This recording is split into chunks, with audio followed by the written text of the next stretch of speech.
Sorry, कुछ technical problem के चलते और बीच में ही कार्यक्रम रुकना पड़ा।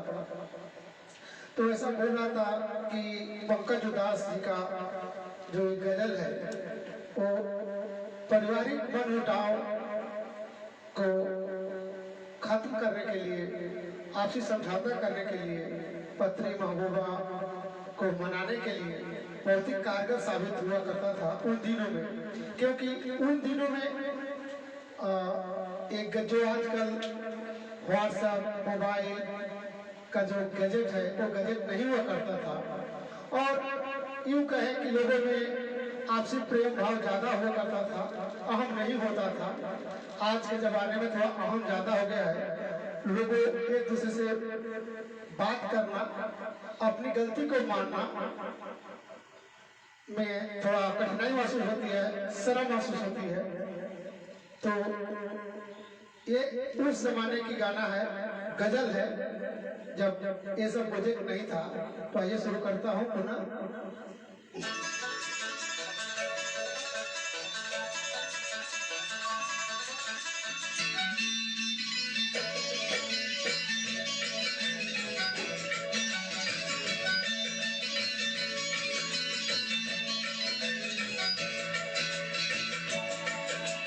चांदी जैसा रंग है तेरा, चांदी जैसा रंग है तेरा, सोने जैसे बाल, एक तू ही धन्यवान है गोरी, बाकी सब कंगाल। चांदी जैसा रंग है तेरा, सोने जैसे बाल, एक तू ही धन्यवाद है गोरी, बाकी सब कंगाल। एक तू धन्यवाद है गोरी, बाकी सब कंगाल।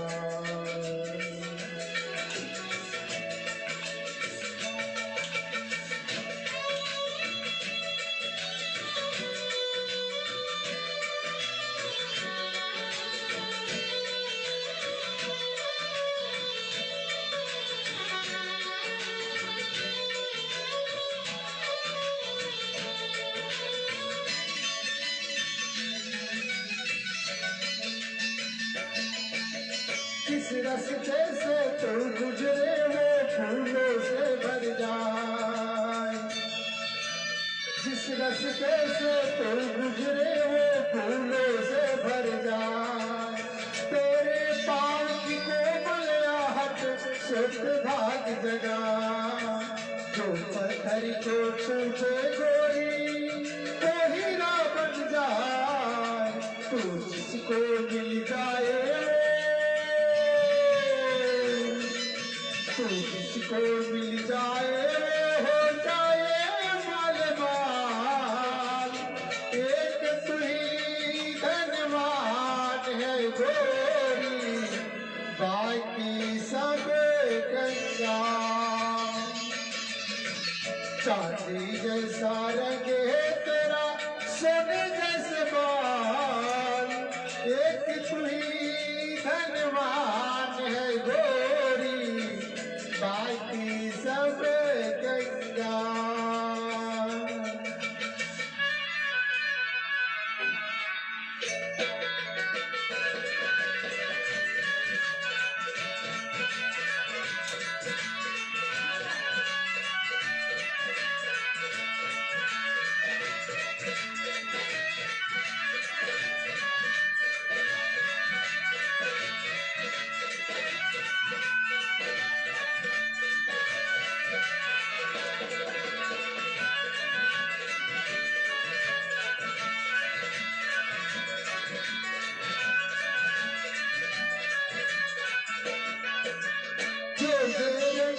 उस पर क्या क्या रंग जमाते हो, जो बेरंग हो उस पर क्या क्या रंग जमाते लो।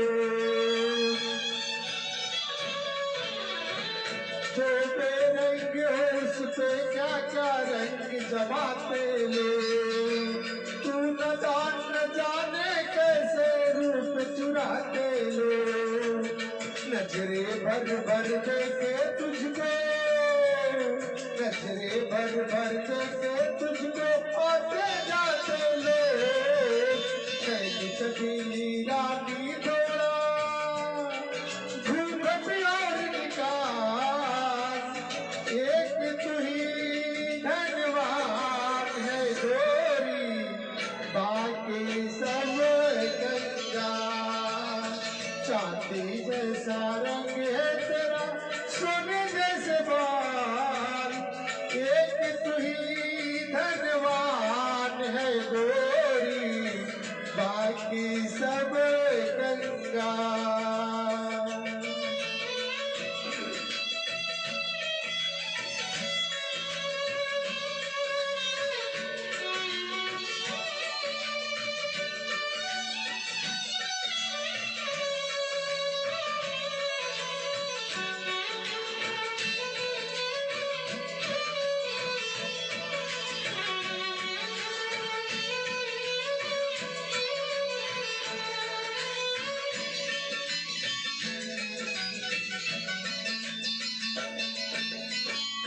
घटा गलिया और तारे सब है तेरे रूप, घटा गलिया और तारे सब है तेरे रूप।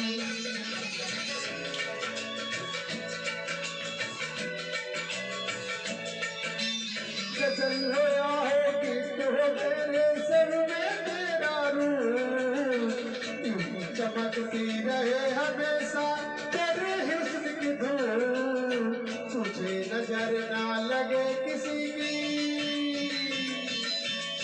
तुझे नजर ना लगे किसी के, जियो हजारों साल, एक तू ही धन्यवान है गोरी, बाकी सब कंगाल।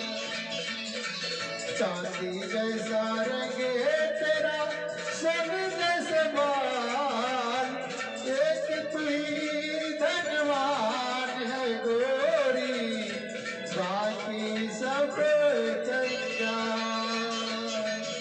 एक तू ही धन्यवान है गोरी, बाकी सब कंगाल। एक तू ही धन्यवान है गोरी, बाकी सब कंगाल।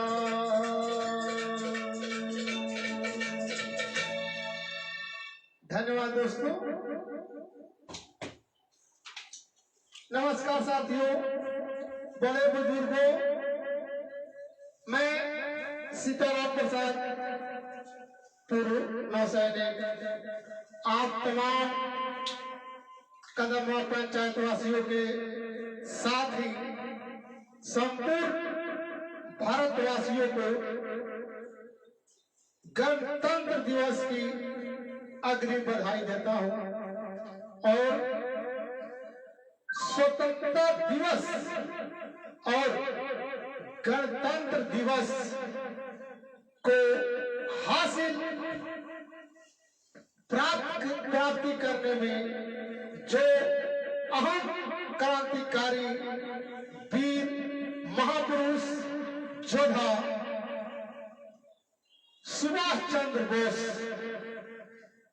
जिनकी कल ही जयंती मनाई गई,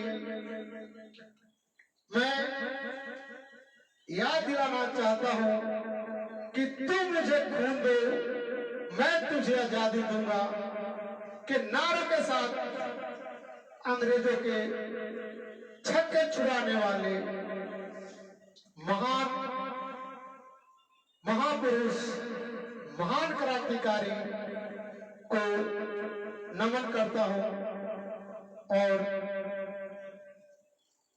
आशा करता हूं कि हम सभी भारतवासी, हम संपूर्ण राष्ट्र उन महापुरुष के कृतज्ञता को कोटि कोटि नमन करें और सदैव उनके लिए अपने मन में इज्जत और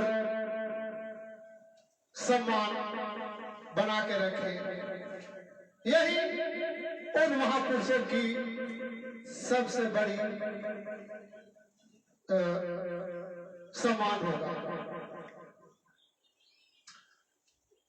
साथ ही भगवान से दुआ करता हूं कि भाइयों, आप लोग चीनी सामग्री का बहिष्कार करते रहें और भारतीय उत्पाद का बढ़ावा देकर राष्ट्र को मजबूत और दुश्मन को आर्थिक रूप से कमजोर करने में अहम भूमिका अदा करें। दोस्तों, अभी हाल ही के घटनाक्रम में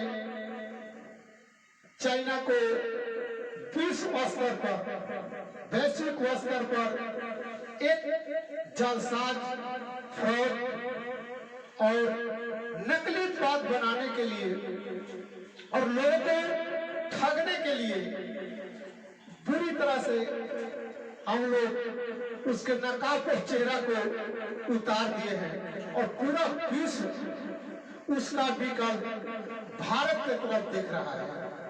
चूंकि इलेक्ट्रॉनिक हब चाइना में है और सोचने पे मजबूर होना पड़ेगा कि उसका विकल्प देना इतना आसान नहीं है, क्योंकि कच्चे माल के उत्पादन में वो विश्व का नंबर 1 देश है और इसलिए इतना जल्दी तो नहीं, लेकिन जैसे जैसे हमारे देश में लोगों में जागृति बढ़ेगी वैसे वैसे हम चीनी उत्पाद का बहिष्कार करेंगे और एक कारगर काबिल सरकार, जैसे अभी कोरोना काल में बहुत सारे उत्पाद हैं जिसका विश्व चाइना पर निर्भर हुआ करता था। खुद भारत का 60% मार्केट, 60% इलेक्ट्रॉनिक्स में मार्केट जो था वो चाइना के ऊपर निर्भर करता था। लेकिन सरकार की नीतियों और राजनीतिक दृढ़ता के चलते आज भारत कोरोना किट, जिस पर चाइना का एक अधिकार था, उसमें भी और कोविड-19 के जितने भी उपकरण तैयार हुए सब में चाइना का नकाब उतर गया। जिस देश को उन्होंने कोरोना किट, पीपी किट और जो भी सामग्री उपलब्ध कराए, सैनिटाइजर, मास्क, सब नकली पे नकली निकला और सारा देश चाइना के जालसाजी और षड्यंत्र को समझ गया और उनका नजर हमारे देश के ऊपर आटिका। यही कारण है कि चाइना कोई सामान अभी मुफ्त में भी दे रहा है तो विदेश उसको लेने से मना कर रहा है। ये हमारे देश के वैज्ञानिक, डॉक्टर और मेडिकल स्टाफ का देन है कि विश्व का सबसे सस्ता कोरोना टीका, जिस पर तो बहुत सारा राजनीतिक खेल शुरू हो गया है, लेकिन विश्व का सबसे सस्ता वैक्सीन, कोरोना वैक्सीन हमारे देश के वैज्ञानिक और डॉक्टर ने बनाकर तैयार किया है, जिसकी डिमांड विश्व के प्रमुख देश भी कर रहे हैं और बांग्लादेश, श्रीलंका, नेपाल, मलेशिया सहित लगभग 20 कंट्री को, किसी को 10 लाख, किसी को 20 लाख, किसी को 30 लाख ऐसे कोरोना वैक्सीन का टीका मुफ्त में दिए हैं, जिसकी सराहना WHO के हेड किया है और भारत को कोरोना से लड़ने के लिए एक पहल पर काफी सराहना किया है। तो ये हमें गौरवान्वित महसूस करने का एक और अवसर प्रदान हुआ है। तो हम यूं कहें कि आपदा को अवसर में बदलने का जो प्रधानमंत्री मोदी जी का बात था वो सच साबित हो रहा है। दोस्तों, हमारी सेना जो गलवान घाटी और पेंगोंग झील, लेह लद्दाख के साथ दुर्गम पहाड़ी इलाकों में हड्डी गला देने वाली ठंड में विगत 8 माह से बिना थके बिना हारे देशभक्ति का जज्बा दिल में रखे और सीमा पर दुश्मन से लोहा लेने के लिए डटे हुए हैं। हमें अपनी सेना का मनोबल और हौसला बढ़ाने के लिए यथासंभव दिलो जान से काम करना होगा। देश आज कठिन परिस्थितियों का सामना करते हुए विश्व में अपनी मान और सम्मान के साथ आगे बढ़ रहा है। अपनी ताकत का एहसास एवं क्षमता का पूरे विश्व में प्रदर्शन कर रहा है। और खास बात यह है कि विश्व समुदाय हमारे देश का सम्मान भी कर रहा है और उचित स्थान भी दे रहा है और हमें समर्थन भी कर रहा है। विश्व समुदाय में होड़ मची है। दोस्तों, विश्व समुदाय में होड़ मची है कि भारत के साथ मेरी दोस्ती पहले हो, भारत के साथ मेरी दोस्ती पहले हो।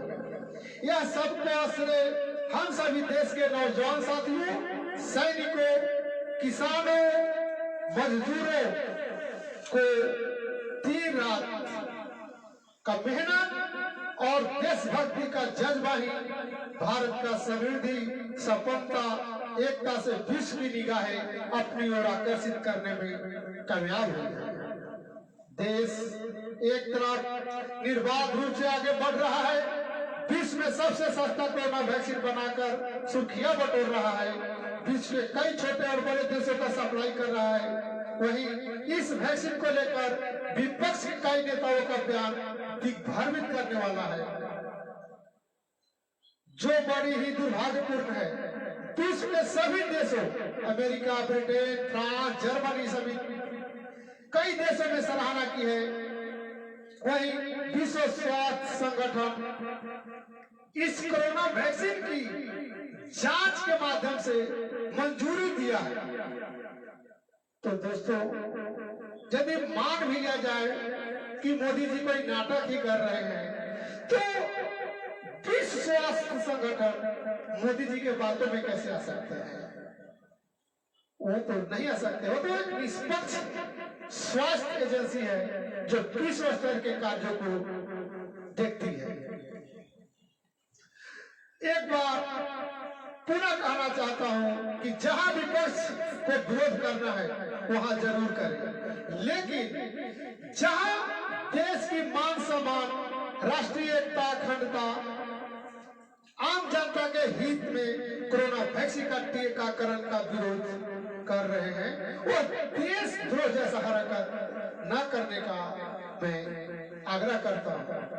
देश आज एक और समस्या से जूझ रहा है जो सरकार और आम नागरिक के लिए बड़ा ही महत्वपूर्ण है। आज से ठीक 2 दिन बाद राष्ट्र गणतंत्र दिवस मनाने जा रहा है। आज से ठीक 2 दिन बाद राष्ट्र गणतंत्र दिवस मनाने जा रहा है। वहीं किसानों के साथ कुछ राजनीतिक पार्टियां षड्यंत्र दिवस मनाने की तैयारी कर रही है। किसानों का आंदोलन तो ठीक है, परंतु मुझे लगता है आंदोलन षड्यंत्र का शिकार हो रही है, क्योंकि जो किसान, जो नौजवान देश का अन्नदाता है, राष्ट्र सम्मान में, राष्ट्र हित में अपने बड़े बड़े बलिदान दे देते हैं, वो राष्ट्र के सम्मान जो 26 जनवरी को होने वाला है, जिसकी निगाहें जिस पर विश्व की निगाहें टिकी होती है, वहां पे गड़बड़ी फैलाने का एक राष्ट्रद्रोही सोच ही नहीं सकता है। और इसमें विपक्ष के साथ सरकार का भी जिम्मेवारी उतना ही है। किसान आंदोलन के 60 दिन होने के है। आंदोलन में लगभग 60 से अधिक शहादत यानी मृत्यु हो चुकी है। इसके बावजूद भी सरकार कोई कारगर कदम नहीं उठा रही है। तो जितना जिम्मेवार किसानों का है, विपक्ष का है, उतनी ही जिम्मेवारी सरकार को भी लेनी चाहिए, क्योंकि 60 से अधिक मौतें और 60 दिन तक आंदोलन, इसके बावजूद भी सरकार के पास क्षमता नहीं है कि हम आंदोलनकारी से बात करें, उनको समझा बुझा करके आंदोलन को खत्म करें। और एक असमंजस बना हुआ है कि 26 जनवरी पे क्या होगा। कोई बोल रहा है कि बहुत बड़ा घटना होने वाला है। भाई, तो हम किसका इंतजार कर रहे हैं? सरकार किसका इंतजार कर रही है कि जब 26 जनवरी को देश पर पूरी विश्व समुदाय की निगाहें टिकी होगी, उस समय कुछ अनहोनी का इंतजार कर रही है। क्यों न उससे पहले बातचीत के द्वारा या जो भी हमारे पास कारगर उपाय है उसके द्वारा गणतंत्र दिवस से पहले उस समस्या का समाधान करेगा। मेरा मानना है सरकार सामने आए और स्पष्ट शब्दों में कहे कि कानून वापस नहीं होगा या होगा।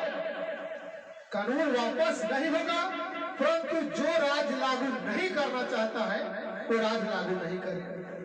यहाँ पे सरकार को एक कामयाबी मिलेगी कि जो हर स्टेट से लगभग 25 स्टेट से या 26 स्टेट से या 32 स्टेट से, मुझे तो लगता है कि इतने सारे स्टेट से नहीं आए हैं क्योंकि वहां की संख्या 1,00,000-2 लाख से ज्यादा नहीं है।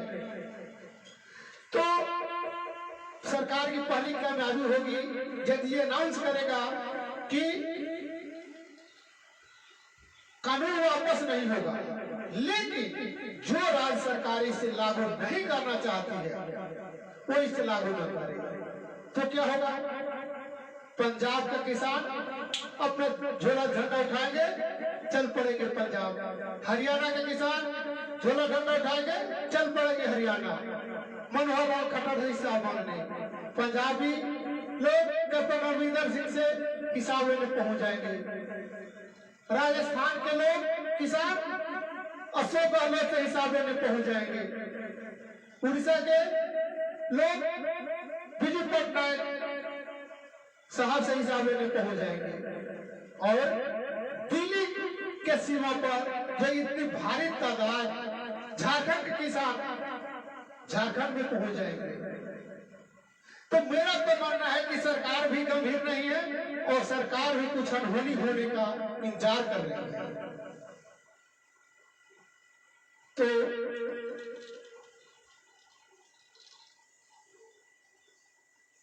दूसरी बात यह है कि जब किसान को फायदा होने वाला है तो सरकार कानून बनाकर क्यों थोपने पर रखता है?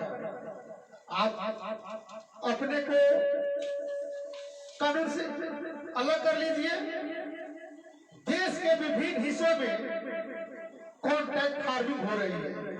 यदि कंपनियां किसानों को फायदा पहुंचाएगी तो किसान खुद ब खुद उसे जुड़ेगा।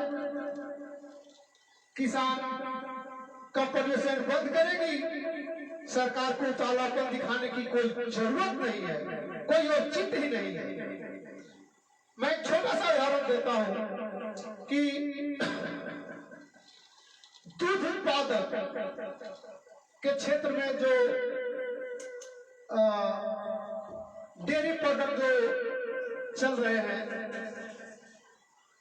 वहां पे तो कोई कानून नहीं है।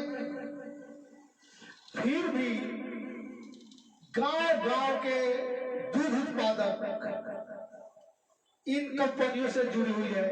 बिहार में सुधा मिल्क और महाराष्ट्र में गोकुल, मदर डेयरी, अमूल इत्यादि जितने सारी लोकल कंपनियां हैं स्टेट वाइड उनसे जुड़े हुए हैं। किसान खुश है, दूध उत्पादक खुश है, वो उनको अपना दूध सप्लाई कर रहे हैं, वहां से वो पैसा कमा रहे हैं। यहाँ कानून की आवश्यकता कहाँ है? यदि कंपनियां खुद किसान को फायदा पहुंचाएगी तो किसान खुद अनुबंध उसके साथ करेंगे। सरकार इसमें कानून बना करके क्यों किसान को थोपना चाहती है? ये बिल्कुल ही गलत है। और सबसे बड़ी बात है कि 26 जनवरी के मद्देनजर रखते हुए भी ना तो विपक्ष संजीदा है, ना किसान संजीदा है और ना ही सरकार संजीदा है। ये बहुत ही दुर्भाग्यपूर्ण और अपने आप में हठधर्मिता दर्शाता है, चाहे वो सरकार के तरफ से हो या किसान के तरफ से हो या विपक्ष का षड्यंत्र के तरफ से हो। ये राष्ट्र को शर्मसार करने वाली बात है। और यदि ऐसा कुछ घटना घटती है तो इसके जिम्मेवार तीनों लोग होंगे, किसान, विपक्ष और केंद्र में बैठी सरकार। इसलिए वैसे मेरी माने तो मेरा व्यक्तिगत विचार है, मैं किसी पे थोप नहीं रहा हूं, लेकिन मेरा व्यक्तिगत विचार है कि ये जो अनुबंध कृषि का जो कानून है उससे किसान को लाभ होने वाला है। अब बताइएगा कैसे? तो आज एक नॉर्मल चीज देखते हैं कि जो दूध हम लोग 40 रुपया में बेचते हैं वो पैकेट बंद हो जाता है तो 54 में जाता है। जो चना आज मैं खुद मार्केट से लिया 1 केजी चना भुना हुआ तो किसान को 40 से 50 रुपए किलो लेते होंगे, लेकिन आज मैं खरीदा 120 रुपया। तो मेरा मानना है कि यदि कंपनियां 1 केजी चना 120 रुपया में बेचेगी तो किसान को कम से कम 60 तो देगी ही देगी, क्योंकि जब किसान नहीं देगा तो कंपनी के पास कहां से आएगा? ये जरूर है कि मारे जाएंगे लोग। वो कौन लोग होंगे? वो जो भूमिहीन होंगे या जो नौकरी पेशा लोग होंगे, जो बिजनेसमैन होंगे, जो क्या करते हैं, दिन भर बिजी रहते हैं, व्यस्त रहते हैं दुकानदारी में, नौकरी में, मजदूरी में, और जब शाम होता है तो मार्केट जाते हैं। और मार्केट जाते हैं, वहां छोटे छोटे किसान अपना मार्केट में सब्जी बेचने आए रहते हैं, कुछ सामान बेचने आए रहते हैं, उनके पास जाकर मोल भाव करते हैं और जो एक्चुअल दाम है उससे भी कम दाम में लेकर के घर आते हैं, लेकिन वो अवसर उनका खत्म हो जाएगा। ये जो महंगाई की मार पड़ेगी, नौकरी पेशा, बिजनेसमैन, भूमिहीन, इन लोगों को पड़ेगी। किसान को इससे लाभ होगा, इसमें कोई शंका नहीं है। लेकिन फिर भी मेरा मानना है कि सरकार को किसानों और कंपनियों के बीच में छोड़ देना चाहिए। इसको कानून बना करके थोपने पे आऊंगा नहीं होना चाहिए। लाभ होगा, किसान खुद जुड़ेगा, कंपनी के पास पहुंचेगा, अनुबंध होगी, देश विकास करेगा। तो मैं तो किसान और जवान की तरफ से अपील करना चाहूंगा कि पहले सभी देशवासियों के साथ, खासकर किसान आंदोलन में सक्रिय जन समुदाय को गणतंत्र दिवस की अग्रिम शुभकामनाएं और ये संदेश देना चाहूंगा कि जो हमारी प्रतिबद्धता देश के प्रति होता है, हर नागरिक का एक प्रतिबद्धता होता है कि मैं ना रहूं, मैं रहूं ना रहूं, देश रहना चाहिए। मतलब देश पहले बाद में हो। तो मेरा प्रार्थना है, मेरा रिक्वेस्ट है, मेरा आग्रह है कि बस उस फर्ज को निभाने का कोशिश कीजिए कि चलिए सरकार आज हम पे दमन नीति अपनाना चाह रही है और हठधर्मिता दिखा रही है, लेकिन ये हठधर्मिता कितने दिनों के लिए है? आज सरकार है, कल नहीं होगी। अध्यादेश आएगा 2 घंटे के अंदर में जो मोदी सरकार बिल पास कर रही है या कानून लागू की है, ये 2 घंटे के अंदर में अध्यादेश के माध्यम से कानून खत्म कर दिया जाएगा। लेकिन यदि कार्यक्रम में व्यवधान डालेंगे, क्योंकि ये कार्यक्रम केवल भारत सरकार की, केंद्र सरकार की नहीं है, एक गणतंत्र दिवस राष्ट्र सम्मान की बात है। 130 करोड़ भारतवासियों का त्योहार है। इस कार्यक्रम को पूरा विश्व अपनी पैनी नजर बना के देख रहा है और हर साल देखती है, और गणतंत्र दिवस पर होने वाला एक भी व्यवधान हमारी देश की छवि को भारी नुकसान पहुंचाएगी और जिसकी भरपाई हम सदियों तक नहीं कर पाएंगे। हमारे लोगों को विदेशों में गंदी निगाहों से देखा जाएगा और गणतंत्र दिवस पर कुछ घटना हुआ तो एक दिन नहीं, एक सदियों हम विश्व समुदाय में अपने चेहरा को कट्टरता के रूप में पेश करेंगे। आपको विश्वास नहीं हो रहा है तो जो भी लोग हैं अपने पड़ोसी में जो विदेश में काम करते हैं, खासकर सऊदी और दुबई, जो कि एक मुस्लिम कंट्री है। दोस्तों, मैं इसलिए बोल रहा हूँ मुस्लिम कंट्री, क्योंकि वहां पे यदि पाकिस्तान के मुस्लिम भी जाते हैं तो उनको गंदी निगाह से देखते हैं और कोई भी कंपनी मुस्लिम राष्ट्र होते हुए भी, सारे मुस्लिम होते हुए भी पाकिस्तानी को नौकरी देने से मना करते हैं। वो लोग कैसे कैसे हिंदुस्तानी का जोड़ करके अपना सर्विस निकालते हैं। सऊदी, दुबई, अन्य राष्ट्र को छोड़िए, अमेरिका, इंग्लैंड को तो वहां पे उनको हिकारत नजर से दिखा जाता है, लेकिन जहां मुस्लिम कंट्री है वहां भी पाकिस्तान का बहुत ही बुरा हाल है, बहुत ही घटिया प्रदर्शन है। क्यों? क्योंकि पूरा विश्व समुदाय को मालूम है कि वहां कट्टर लोग रहते हैं, आतंकवादी लोग को पनाह देने वाले लोग रहते हैं, हठधर्मिता वाले लोग रहते हैं। तो दोस्तों और किसान भाइयों, एक बार पुनः आग्रह करूंगा, प्रार्थना करूंगा कि ये गलती की वजह से हम आज की पीढ़ी और हमारे आने वाली पीढ़ी को विश्व में कष्ट न झेलना पड़े, शर्मिंदगी न करना पड़े। इसलिए 26 जनवरी के गणतंत्र दिवस के अवसर पर कोई भी ऐसा अनुचित कदम न उठाए और शांतिपूर्ण से जहां पे है सिंधु बॉर्डर पे या दिल्ली के जिस बॉर्डर पे है वहीं पे राष्ट्रगान के साथ कार्यक्रम करें।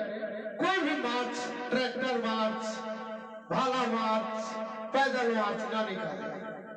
आपकी ताकत जहां पे है वहीं पर प्रदर्शित कीजिए और देश को शर्मसार होने से बचाइए, अपने पीढ़ी को विश्व समुदाय के नजरों में झुकने से बचाइए। आपका सीना हमेशा गर्व से चौड़ा है और चौड़ा ही रहेगा। इसलिए आपसे पुनः प्रार्थना है कि ऐसा कोई कदम उस दिन नहीं उठाए।